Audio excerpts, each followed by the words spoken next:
went into Barcelona, got rid of the big names, the ones that they said they couldn't do, Ronaldinho, Ibrahimovic and all that. Flipped football on his head. Must have been an absolute nightmare that I'm just going to decide to get rid of Ronaldinho. He's not quite fitting what I want to do as a manager. Oh my God, what an absolute nightmare. Jurgen Klopp managed Mainz. He got Mainz into the top division of German football. Come on, he took Borussia Dortmund. Joe Royle got Man City in the top division of football, but I ain't going to say Joe Royle's better than Jurgen Klopp. Well, it wasn't the question. He's here, the lad. Hello, mate. How are you, mate? You good? Spot on. I feel like this is probably about as close as you've been to City all season. Well, there's a bit of a gap emerging at the minute. Jurgen Klopp is a better manager than Pep Guardiola pound for pound. 3, 2, 1. How can he possibly pound for pound? Pound for pound, yeah. Well, you're not Oldham Athletic, are you? You're not working on a 200 grand budget, are you? Yeah. But, do you know what I mean? But Jurgen Klopp has been that. He has literally been that in his progression as a manager. Nah, you can't compare him. It's just you've won one title in 30 years and a European Cup, so he's won 2 trophies. I'm not counting them Mickey Mouse things that you go abroad for and all that. Just forget them. So the Premier League, no one counts them. The Premier League and then European Cup, yeah.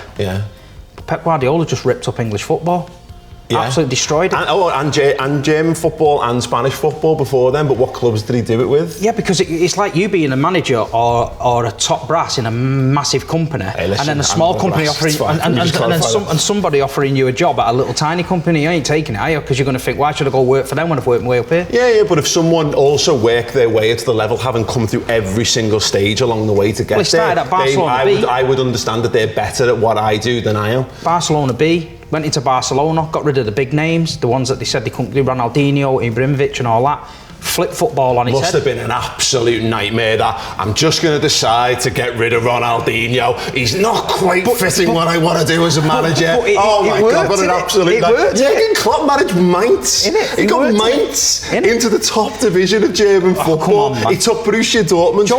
Joe Royle got Man City in the top division of football, but I ain't going to say Joe Royle's better than Jurgen Klopp. Well, it wasn't the question. No, but what I'm saying pound for pound, is Joe Royle even in the conversation? Look at Jurgen Klopp's trophy cabinet. Look at Pep's, right? So who's going to sit there at the end of the career? If Big Dave down the road tells you that Klopp's better than Pep, it doesn't mean he is. Big Dave down the road could do. Big Dave down the road has been on the silverware. It's been on the with Barcelona, with Bayern Munich, and with Man City. But come on, you're not a kid, innit? You know that you've got to coach them teams, and with them teams becomes pressure. No. Hey, listen, you will not get an argument from me. I am not sat here going, this is not a.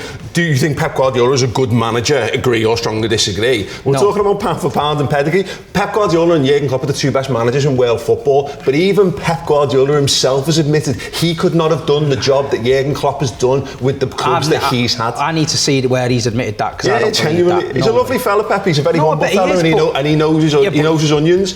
He knows that he's had a depth of quality and resources at the football clubs that he's had. And let's be honest, he still hasn't won the European Cup with Man City, and he hasn't won the European Cup with Bayern Munich. The season you won the league, you spent more money than anyone's ever spent in one window.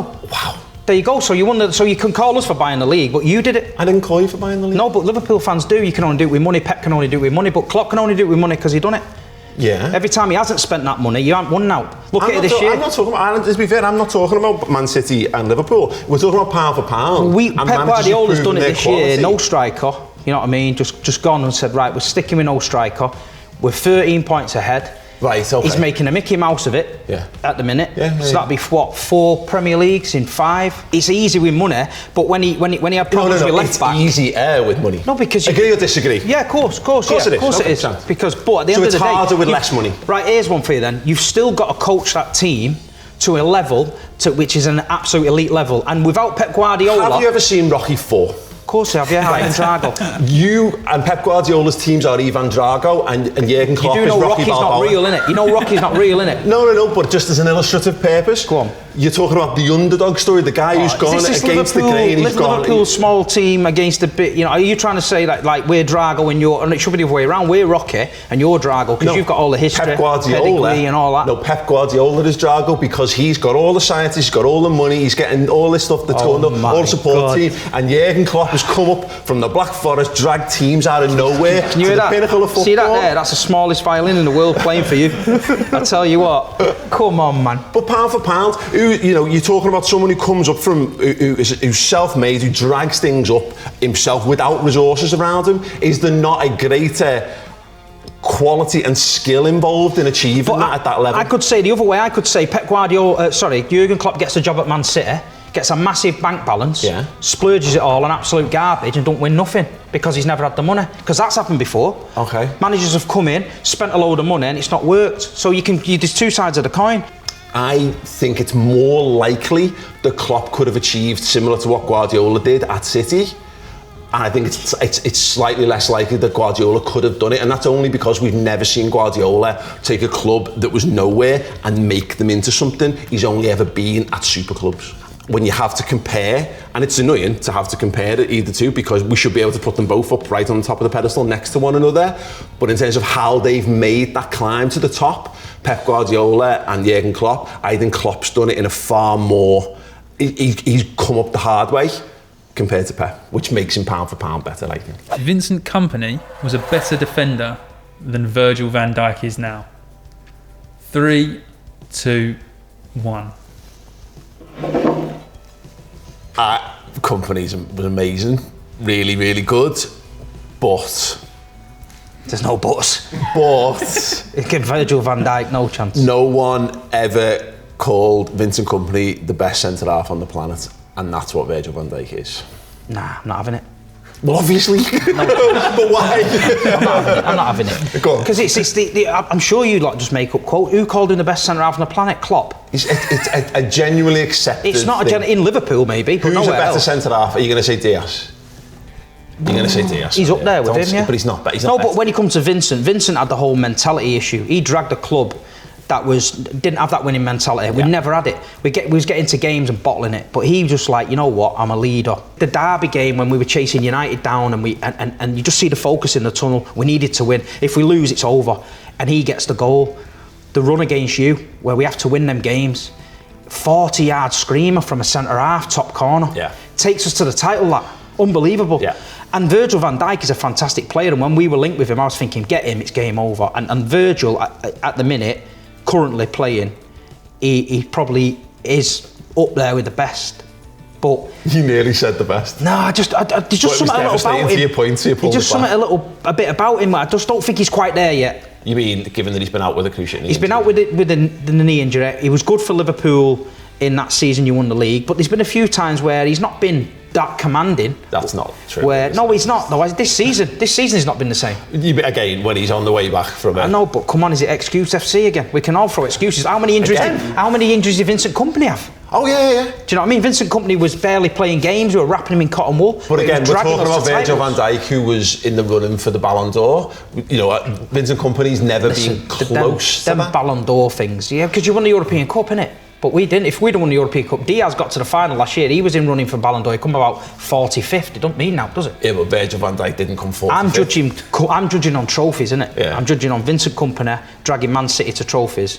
I'm judging on Virgil van Dijk dragging you to one league title. And the Champions League. Yeah, that's what I'm saying. And the Champions League final. No, the finals don't count. Right, but Diaz, you just mentioned Diaz getting to the final. Yeah, for the Ballon d'Or point, but right. I'm not counting that as a trophy like you. Oh, no. Who's counting it as a trophy? You just said it's a final. We're bringing up, like, getting to finals. Dragging football clubs up from where Ballon d'Ors and all that to make the point. I'm talking about Vincent Kompany and trophies. My point on Virgil van Dijk is that because we put so much emphasis on attacking players, I genuinely, in terms of him as a footballer, there's a case that Virgil van Dijk in the last 3 seasons, injury notwithstanding, is in the clutch of the actual best footballers in the game, but we don't talk about defenders being the best footballers in the game because everyone focuses on the lads who score, the lads who make things. He's a leader, he's incredibly composed on the ball, he redefines. There's a new stat in the game and it's managed to get past Virgil van Dijk. People put clips out on Twitter. I've seen all that. No, genuinely, but like if you go, oh look, he got past Van Dijk. Like, I genuinely, know, it's mad, man. genuinely, but that's how significant Virgil van Dijk is. The people see it as a badge of honour. Nobody ever talked about Man City being a good defensive team. Nobody ever talked about them being watertight. People used to talk about the great football, the attacking football, and the goals they scored, but no one went, Man City, you cannot get past them because this guy and this defender, and that's what Virgil van Dijk brought to Liverpool. Liverpool won the title on you just couldn't score past us. He made us into a rock solid unit, and also he's absolutely beautiful as well, and he's all over the place. He's an icon, and Vincent Kompany is just another. Yeah, worried about him. World class. Yeah, as long as Virgil's not around, to be fine. Virgil van Dijk is, I think, the peak, the creme de la creme, up there in that thinnest of thin slice of the greatest centre halves of all time. I don't think Kompany's far behind that, but I don't think he had a transformative effect and went from City being like super conceding goals week in, week out, and he didn't solve that problem. Nah, he just went to winning. He just dragged us to trophies, innit? But he wasn't as pivotal in the way that City constructed their titles as Aguero's goals were, or Silva's assists were, etc. I just named you 2 moments that Vincent Kompany in 2 title runs that won us it. Yeah. That header against United. Without that, we don't win the league. And then we're chasing you down. You're on a mad run. And with Leicester frustrated to death. Oh God. Your centre half, it's a 40-yard worldie right in the top corner, and Yeah, you think, but I think you need to take the Liverpool glasses off and just realise that Vincent Kompany is quality. I never said he wasn't. He's just quality. not as good as Virgil van Dijk. We'll see. Pep's best Man City side was better than Klopp's best Liverpool side. 3, 2, 1. What's his best? What was his best City side? I'd probably go Centurion team. Is that because it's the only one that got more points than? Or you can go to season. You can go to season after the one that won every trophy. But I go Centurion because I just think the levels were that high, and especially when you got a Liverpool team breathing down your neck. I think it just unbelievable. Is Pep Centurion's team better than any Klopp team? Yeah. Is there there's probably like a sliver between here as well, because of that's how close the two teams have been. I think the only team that's better, than the Centurions team, and look, you're talking about a team that got 100 points in the league, it's ridiculous, is either the team that run them close the season after, because not only did we run it to the last game of the season, and there's that, it's so close that there's a moment when you're down to Brighton where Liverpool are top of the league for that couple of minutes. That team also goes on and wins the Champions League that season as well. I think that's the closest we've got maybe to being better. And the only other argument is when we got 99 points and if we'd picked up a single point or 2 points in any of those remaining games, we played 9 games behind closed doors after restart. So there's a chance, and it'll never be borne out in the numbers, because you can't argue 100 points is more points than 99 or 97. But I think both of those teams might have been better than that Centurions team.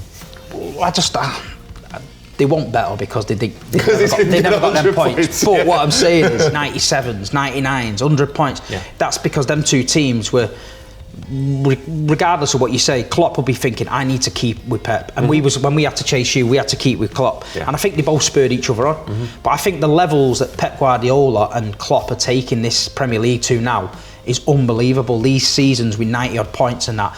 But I don't think we get enough credit when we get, Robbie, for example, said it's a run-of-the-mill stuff, getting 100 points. Never been done in the history of football. Yeah, they went invincible with about 42 points. That's what I'm saying. So, at the end of the day, Manchester City to get 100 points, never been done in English football, for me, is a massive achievement, and one that we just take for granted and think it is what it is. But I just think, for me, it was definitely that Centurion team, Pips, all them teams are Klopp. Yeah, no, it is. It's very difficult to argue with that, because I have literally got no factual basis to say that any of those teams. How can you say a team's better than 100 points? Make sure you get this on camera. He's admitting it now. He's admitting it now. We've got a Liverpool fan admitting something here. I think 97 points and a Champions League was better than 100 points and no Champions League. He's always throwing the Champions League in, innit? We're talking about the teams, and now he's bringing Champions Leagues into it. Yeah, the big boy. Big ears. The biggest trophy, hardest trophy to win. The one with the most glory. Do you know what I mean? The Carabao Cup's got the most glory now there in the final. You know that, don't you? For the last 4 years, it was like, no, we don't bother with that. But now it's like they're swinging off the rooftops in Liverpool. Yeah. Sergio Aguero's goal versus QPR is a better moment than Istanbul 2005.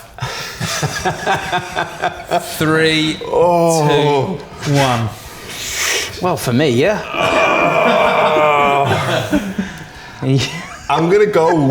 I can't go all the way there. Yeah. Because, it was a time before I really gave any consideration to Man City, so it was still nice and novel and boss that they were taking a title away from Man United. So I actually had an amazing time that night. Me and my dad, all in the house, celebrated that like it was a Liverpool goal at that point. No, I understand. Let me explain this to you. Right? Imagine growing up in the 90s in Manchester, yeah? They're winning European Cups, they're signing all the best players in the world. You're going in school every Monday just ready for it, yeah? I'm trying to fight Cantona off with Jamie Pollock, you know what I mean? Lee Bradbury, they're coming at me with Andrei Kanchelskis and all that, right? It was an absolute hell. And we tried our best, you know what I mean? It was a merry band of brothers, we stuck together and we tried to fight it, yeah? And then every time we seemed to do something, they done something. We got promoted, they won the treble. And this is how it was for years and years and years. And then to finally get to the moment where you think, right, we're going to win the league, yeah? And then we got to the game, and I'll tell you the story about the game. I got to that game, and they're selling scarves outside Champions. So I went up to this guy and I went, mate, you better do one with them scarves, mate. He went, no, you're going to win it. I went, no. I said, if any team can mess this, it's City, man. I went, just go away with them scarves, right? And I'm sat in the stadium there, we're 2-1 down, 91 minutes. And my mate said to me, can't believe this, can you? Can't believe I bought this scarf before the game. I said to him, I can't give this football club any more than I've given it over the years, right? I think you've got the opportunity to win the league and snatch it from the deadliest rivals. So it's like that big kid in the schoolyard that's been bullying you for 20 years. You've got the chance to... George McFly knocking Biff out stuff. Exactly, right? Ivan Drago stuff, like you're saying, yeah? And then, I'll never forget, my mate texted me, a United fan, and it come up, we are the champions. And I just sent one back saying, out of pure pride, not yet, you're not. And as I looked up, Aguero scored that goal. Now, I've never experienced anything. Like, look, my hair's on, standing up on my arms, right? I've never seen anything, but to snatch the title away from them like that for a Man City fan, and I nearly had a heart attack. I swear to God. I swear to God, I went from being the lowest I've ever been in my life, thinking we're never going to live this down for the rest of our lives. We're going to be the bottlers, to being champions of England. But that Aguero moment, I think, is the Premier League title-winning moment in history. The Istanbul thing, there was an embarrassment factor there where we didn't deserve to be in that final. Going back to a pound for pound thing, that side wasn't good enough. Like the AC Milan team, the players in that team, beyond belief how good they are. Almost everyone an absolute world-class footballer, and Liverpool just didn't have that. You go 3-0 down and you're like, oh my God, we're just not meant to be here. This is a joke. And you think, is this going to be 4? Is it going to be 5? It's an embarrassment. It was one of those just unreal. And the fact that it transcends Liverpool, it transcends England, it's Europe, you know what I mean? It's become one of those iconic games in the history of the sport. As I say, I'd love to go. If we were having if I could delete one, keep one, I had to, then obviously I would keep Istanbul. Yeah, cool. But the fact that you shoved it in the United fans' faces. That's special to you, that's special to me. You're never going to go against that. I don't expect you to. I'm never going to go against that. But like you say, both games were just unreal. Yeah, absolutely. The perfect Premier League moment. Manchester United's current state is hilarious. 3, 2, 1.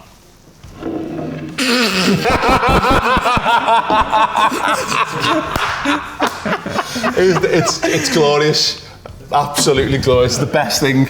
It's like, oh my God, it's like you've got everything going right in your life, and then you're having a great day, you've woken up, you're having a good hair day, everything turns out, you're having a nice breakfast, you get to work, and then you get to the end of the day and you find 20 quid in your coat. That Man United being crap is just a wonderful, glorious I woke up and won the lottery, me. Yeah. That's what I'm thinking. Yeah. No, listen, in Manchester, it was just painful, you know what I mean? But we had to It was always Liverpool United, but they was on us. You know, even when they were winning European Cups, they had banners up mocking us in the second division. Now, if Everton was in the second division, or you don't mock Tranmere when you was in Istanbul, did you? Have a Tranmere flag out like that, did you?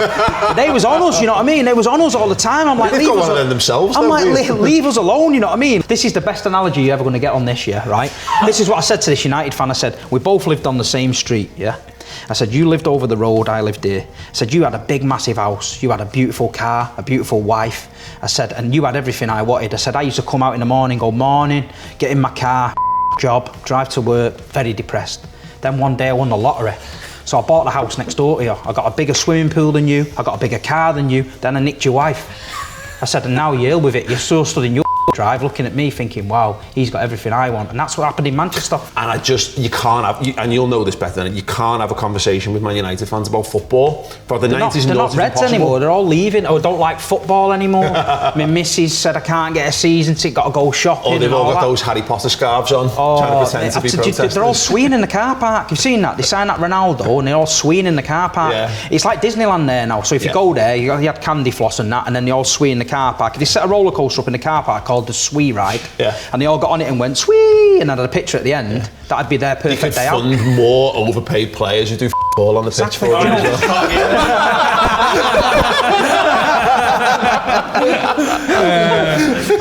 That's brilliant, guys. We could have a full show on that, innit? Let me show you how dedicated I am to Messi. Go on.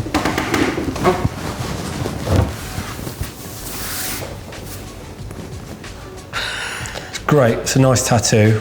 Unfortunately, you picked the wrong guy, Rob. Unfortunately, mate, I didn't. Oh my God.